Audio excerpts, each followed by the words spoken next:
There's a reptile in trouble in Darwin too. Stephen and Lisa are on the case.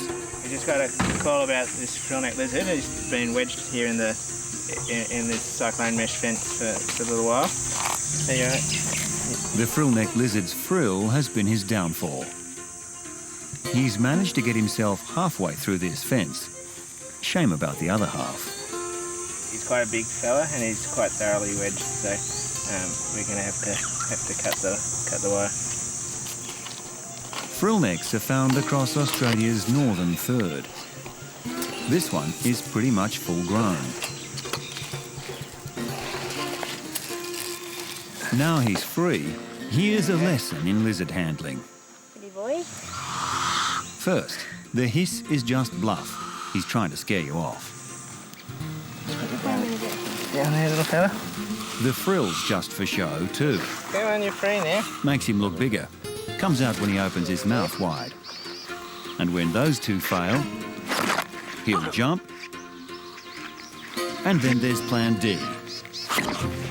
Run like crazy.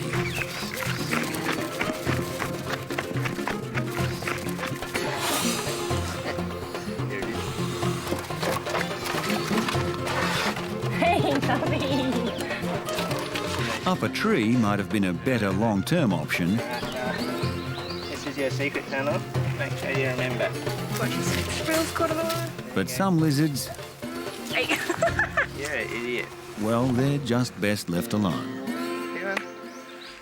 Young Stampy's muscles never developed. She swims like a brick. What she needs is some one-on-one instruction, and Chris is up for the challenge. She's had a rough time. How are you this morning? This is Stampy. Now, Stampy's actually about 4 years old, and she's a saltwater crocodile. But she was actually sold as a pet to a person in a Darwin suburb. Unfortunately, the person who had her there didn't keep her very well, and lucky for Stampy, she escaped. And she turned up crossing a children's crossing in a local primary school. When we got her, she was quite emaciated. She had complete muscle wastage. She was in dire straits. So, Chris being Chris, he's made it his personal mission to teach young Stampy to swim. Go on, Stamp. Let's go off on the pool. She gets tired and unfortunately can't stay on the surface, and it's not a controlled descent. Crocodiles do go quite deep underwater, but she goes under and panics and can't get back up. You can imagine for a crocodile this is a bit of a problem, and she'd last about 1 minute in the wild. But Chris aims to fix that. This is part of her physiotherapy. It's just her swimming, just taking her and guiding her through the pool. Unfortunately, she can't swim for prolonged periods on a time, and she tends to sink.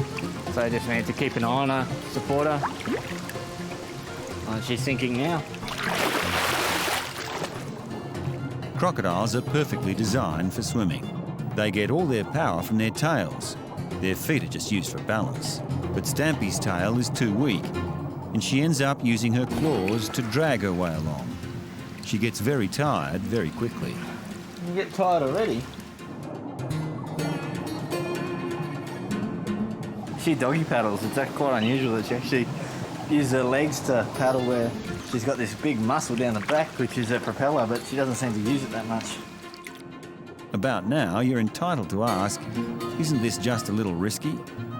Stampy's small, but she's still a crocodile. And there's every opportunity to give Chris a nasty chomp if she chooses.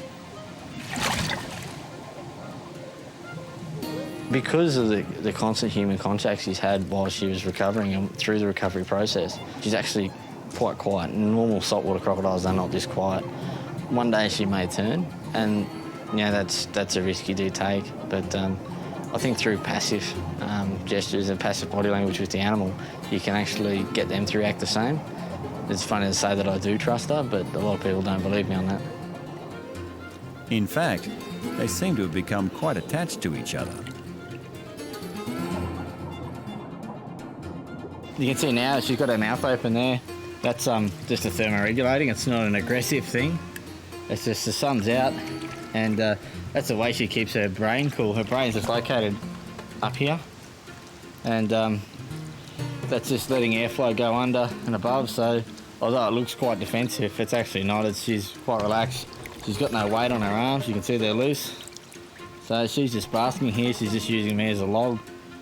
Not many people would find a crocodile that do that, or not many crocodiles would find a person that would do this. So yeah, no, she's good. Come on, let's go do another lap.